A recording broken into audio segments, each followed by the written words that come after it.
अस्सलाम वालेकुम friends, welcome to मीम्ज़े। कैसे हैं आप लोग? उम्मीद है सब लोग खैरियत से होंगे। आज मैं आप लोगों के साथ हाज़िर हुई हूँ अपनी बहुत ही स्पेशल रेसिपी के साथ, और वो है बेसन की पिनिया। सर्दियाँ और बेसन की पिनिया ना बने, और वो भी देसी घी में, ये हो नहीं सकता। तो ये पिनिया जी हमने बिल्कुल देसी माहौल के अंदर बनाई है। और मेरे वो फ्रेंड्स जो मेरे चैनल पे न्यू है, चैनल को सब्सक्राइब करते हैं।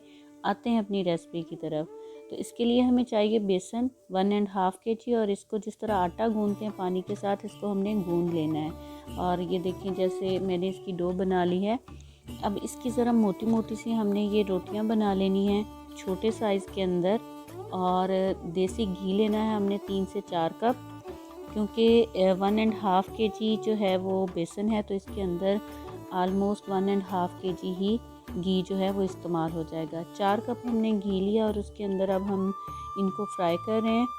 और इनको अब हमने तब तक फ्राई करना है जब तक इनके ऊपर ज़रा गोल्डन सा कलर अच्छा सा नहीं आ जाता। ये इसलिए है कि बेसन कच्चा ना रहे, और ये हम इसको अच्छे से पका लेंगे। अब जैसे ही ये टिक्कियाँ जो हैं वो तैयार हो जाती हैं, ये आप देख सकते हैं माशाल्लाह कितना मज़े का कलर आया इनके ऊपर। अब हम इनको क्रश कर लेंगे। अब इसको आपने अच्छे से जो है वो क्रश कर लेना है, लेकिन ये बहुत गर्म है। आपने इनको ज़रा सी, ये ठंडी होती हैं तो हम इनको क्रश कर लेंगे, लेकिन बहुत भी ठंडा नहीं करना, क्योंकि बहुत ठंडी होगी तो फिर ये क्रश नहीं होंगी।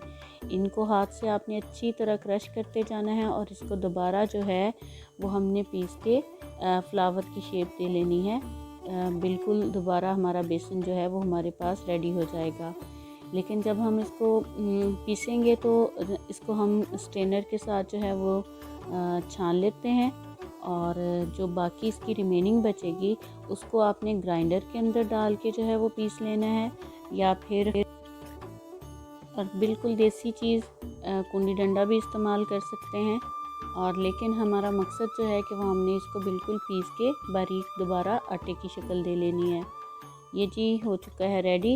इसी तरह अब हमने सारी जितना भी बेसन था हमारा, उसको इसी तरह उसकी टिक्कियाँ बना के इसको जो है वो क्रश करते जाना है, और इसको दोबारा फ्लावर की शेप दे लेनी है।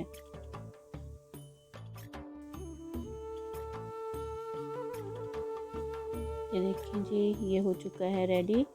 और अब हमने क्या करना है, कढ़ाई के अंदर 1 कप 2 कप आप घी डाल लें, और उसके अंदर यही जो हमने बेसन को दोबारा क्रश करके बना लिया है, इसको दोबारा डालेंगे, और इसको हमने अच्छे से भून लेना है। इसको अब हमने तब तक भूनना है जब तक इसका कलर जो है वो चेंज नहीं हो जाता, ज़रा सा गोल्डन सा कलर नहीं हो जाता। लेकिन इसको बहुत ज़्यादा भी अब भूनना नहीं पड़ेगा, क्योंकि हमने पहले इनको फ्राई कर लिया था।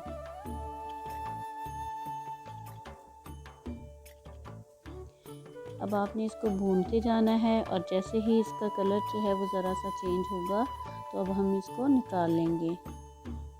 5 से 7 मिनट लगेंगे इसको भूनने में, बहुत ज़्यादा टाइम अब इसको नहीं लगेगा।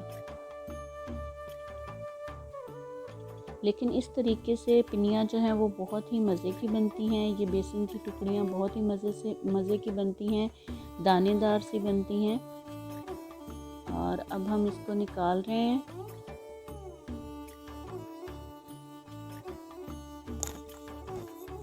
अब मैंने बादाम लिए हैं आलमोस्ट 1/2 kg, और उनको मैं क्रश कर रही हूँ। आप कोई भी जो आपको ड्राई फ्रूट पसंद हो वो आप उसके अंदर जो है वो डाल सकते हैं।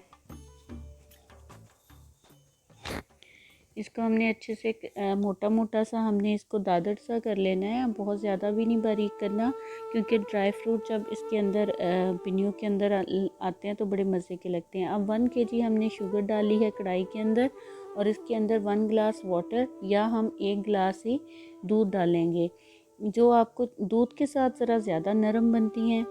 और अब जो है वो बाकी, अब आंच ज़रा तेज़ कर लेंगे, और इसको हम अपनी चीनी को जो है, ये जो हमने मटेरियल इसमें डाला है, इसको उस वक्त तक पकाएंगे जब तक इसके ऊपर बबल नहीं आ जाते, और ये पूरी चीनी जो है वो मेल्ट नहीं हो जाती। ये चाश बन जाएगी हमारी, तो हमारी आलमोस्ट पिनिया जो है वो रेडी होने के करीब होंगी। अब जो है वो आंच थोड़ी कम है, तो हम और ज़रा तेज़ कर लेते हैं। ये देखें जी, इसके ऊपर बबल आ गए हैं।